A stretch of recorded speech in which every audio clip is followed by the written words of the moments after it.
Assalamualaikum warahmatullahi wabarakatuh. Nama saya Arumi Ali Reza, absen 2 dari kelas 11 IPS 2. Di sini saya akan menjelaskan perlawanan rakyat Indonesia terhadap penjajahan Belanda. Perlawanan yang dilakukan bangsa Indonesia melalui perang-perang demi membebaskan dari pemerintahan Belanda. Salah satunya adalah Perang Padri. Perang Padri diawali dengan konflik antara kaum Padri dengan kaum adat terkait pemurnian agama Islam di Sumatera Barat. Kaum adat masih sering melakukan kebiasaan yang bertentangan dengan Islam, seperti berjudi dan mabuk-mabukan. Kaum Padri yang terdiri dari para ulama menasihati kaum adat untuk menghentikan kebiasaan tersebut.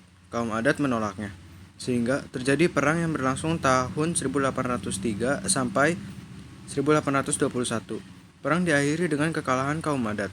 Kondisi tersebut lalu dimanfaatkan Belanda untuk bekerja sama dengan kaum adat guna melawan kaum Padri. Belanda memang bertujuan untuk menguasai wilayah Sumatera Barat. Salah satu tokoh pemimpin kaum Padri adalah Tuanku Imam Bonjol. Fase perang ini berlangsung tahun 1821 sampai dengan 1838. Tuanku Imam Bonjol lalu mengajak kaum adat agar menyadari tipuan Belanda dan akhirnya bersatu melawan Belanda. Perang diakhiri dengan kekalahan di pihak Padri dan adat karena militer Belanda yang cukup kuat. Selanjutnya ada Perang Patimura. Pada 1817, Belanda juga berusaha menguasai Maluku dengan monopoli perdagangan. Rakyat Maluku yang dipimpin Thomas Matulesi atau Patimura menolaknya dan melakukan perlawanan terhadap Belanda. Pertempuran sengit terjadi di benteng Duurstede, Saparua. Belanda mengerahkan pasukan secara besar-besaran. Rakyat Maluku terdesak. Perlawanan rakyat Maluku melemah akibat tertangkapnya Patimura dan Marta Christina Tiahahu. Selanjutnya ada Perang Diponegoro.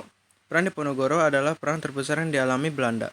Perlawanan ini dipimpin Pangeran Diponegoro yang didukung pihak istana, kaum ulama, dan rakyat Yogyakarta. Perang ini terjadi karena Belanda memasang patok-patok jalan yang melalui makam leluhur Pangeran Diponegoro. Perang ini terjadi tahun 1825 sampai 1830. Pada tahun 1827, Belanda memakai siasat perang bernama Benteng Stelsel, yaitu setiap daerah yang dikuasai didirikan benteng untuk menguasai daerah sekitarnya. Antara satu benteng dan benteng lainnya dihubungkan dengan pasukan gerak cepat, sehingga ruang gerak pasukan Diponegoro dipersempit. Benteng Stelsel mampu mematahkan serangan pasukan Diponegoro. Belanda akhirnya menggunakan tipu muslihat dengan cara mengajak berunding Pangeran Diponegoro, padahal sebenarnya itu berupa penangkapan. Setelah penangkapan, gerak pasukan Diponegoro mulai melemah. Belanda dapat memenangkan perang tersebut, namun dengan kerugian yang besar karena perang tersebut menguras biaya dan tenaga yang banyak. Selanjutnya ada Perang Jagaraga Bali. Perang ini terjadi akibat protes Belanda terhadap hak tawan karang, yaitu aturan yang memberi hak kepada kerajaan-kerajaan Bali untuk merampas kapal asing beserta muatannya yang terdampar di Bali. Protes ini tidak membuat Bali menghapus hak tawan karang, sehingga perang puputan atau perang habis-habisan antara kerajaan-kerajaan Bali yang dipimpin I Gusti Ketut Jelantik dengan Belanda terjadi. Belanda berhasil menguasai Bali karena kekuatan militer yang lebih unggul. Selanjutnya ada Perang Banjar. Perang Banjar ini dilatar belakangi oleh Belanda yang ingin menguasai kekayaan alam rakyat Banjar, serta keikut campuran Belanda dalam urusan kesultanan.